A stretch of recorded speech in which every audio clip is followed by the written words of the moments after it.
სექტემბრიდან ოზურგეთის ყველა საჯარო სკოლაში, ხოლო ჩოხატაურის და ლანჩხუთის რამდენიმე სკოლაში ღირებულებითი კლუბები შეიქმნება. აღნიშნულთან დაკავშირებით 36 სასულიერო პირი გადამზადდა. ისინი კლუბის მუშაობის წარმართვის მიმართულებით დატრენინგდნენ. ტესტირება გაიარეს და შესაბამისი სერტიფიკატებიც გადაეცათ.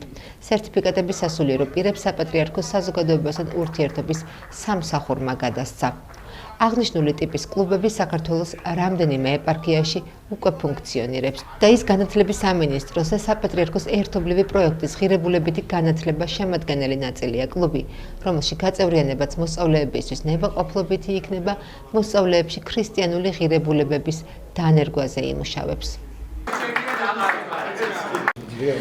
დღეს შემოქმედის ეპარქიაში კიდევ 36 სასულიერო პირი გადამზადდა და მათ მიიღეს შესაბამისი სერტიფიკატები. ეს პროცესი ძალიან გვახარებს ერთის მხრივ და მეორეს მხრივ, რა თქმა უნდა, დიდი პასუხისმგებლობით, დიდი მოწიწებით, დიდი სიფრთხილით ვეკიდებით ჩვენ მოზარდებთან, სკოლის მოსწავლეებთან ურთიერთობას.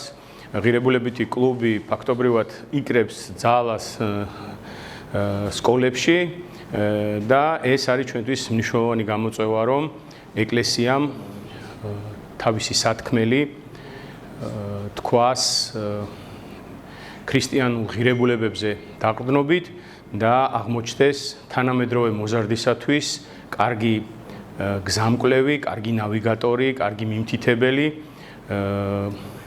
საჭირო მომენტში მნიშვნელოვანი გადაწყვეტილების მიღების დროს, კარგისა და სიკეთისა და ბოროტების გარჩევის დროს. ჩვენმა ეპარქიამ რამოდენიმე ხნის უკან გაიარა ეს სწავლება, ტრენინგები, მათ შორის ტესტირება და დღეს ეს ასე დაგვირგვინდა, სიგელები გადაეცათ სასულიერო პირებს და სექტემბრიდან ყველა მათგანი შეძლებს რომ სკოლებში შევიდნენ და მომავალ თაობასთან ღირებულებით განათლების შესახებ ღირებულებებზე ისაუბრონ და ეს ძალიან მნიშვნელოვანია. ჩვენი მეუფე იოსების კურთხევით ჩატარდეს ეპარქიაში, მისი მხარდაჭერით, მისი ლოცვა-კურთხევით და სექტემბრიდან, როგორც მოგახსენეთ, მეუფის კურთხევით არჩეულია სკოლები, სადაც სასულიერო პირები შევლენ და მოსწავლეებს ესაუბრებიან ღირებულებების შესახებ.